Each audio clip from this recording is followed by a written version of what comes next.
બનાસકાંઠા જિલ્લાના પાલનપુરમાં રાજગઢી ખાતે નાગણેજી માતાના મંદિરે પાંચમના દિવસે ભક્તોએ દર્શન કરી ધન્યતા અનુભવી હતી।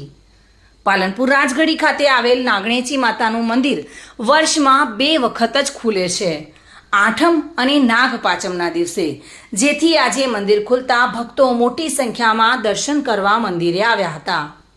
પાલનપુર રાજગઢી ખાતે નવાબ સાહેબ વખતનું નાગણેજી માતાનું મંદિર આવેલું છે અને આ મંદિરે કહેવાય છે કે પોતાની માનેલી માનતા પૂરી થાય છે અને માનતા પૂરી કરવા ભક્તો નાગ પાંચમ અને નવરાત્રિની આઠમના દિવસે આવતા હોય છે, જેથી આજે શુક્રવારે નાગ પાંચમના દિવસે મંદિરના દ્વાર ખુલતા ભાવિક ભક્તો નાગણેજી માતાના દર્શને મોટી સંખ્યામાં ઉમટી પડ્યા હતા, તેમજ પોતાની રાખેલી માનતા પણ પૂરી કરવામાં આવી હતી।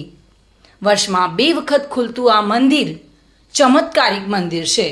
નાગ પાંચમ અને નવરાત્રિની આઠમના દિવસે એમ વર્ષમાં 2 વખત જ ભક્તોને દર્શન આપે છે।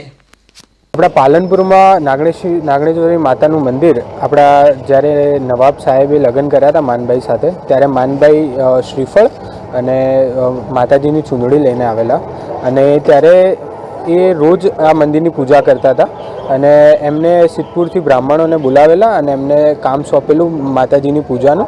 અને આ મંદિર હવે માનભાઈના મૃત્યુ પછી આ મંદિર હવે વર્ષમાં માત્ર 2 વાર જ ખુલે છે અને જે છે આપણે નવરાત્રિની આઠમ અને નાગપંચમી, જે આજનો દિવસ।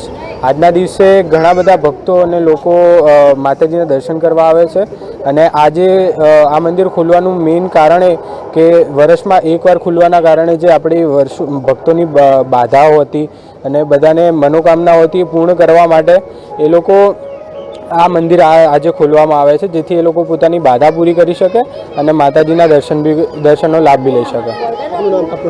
આચાર્ય પ્રિયાંશ। આમ જે નાગણેજી માતાનું બહુ પ્રાચીન જૂનું મંદિર છે, જે વર્ષમાં 2 વખત ખુલે છે। એક તો નાગપંચમીના દિવસે ખુલે છે અને બીજું ખુલે છે આપણે નવરાત્રિના આઠમના દિવસે। અને છેલ્લા લગભગ 25 વર્ષથી હું દર્શન કરવા અહીંયા આવું છું અને ધર્મપ્રેમી જનતાને ખાસ અનુરોધ છે કે અહીંયા આવો, દર્શનો લાવો લો। બહુ જૂનું પ્રાચીન મંદિર છે। Bureau report, today Gujarati news.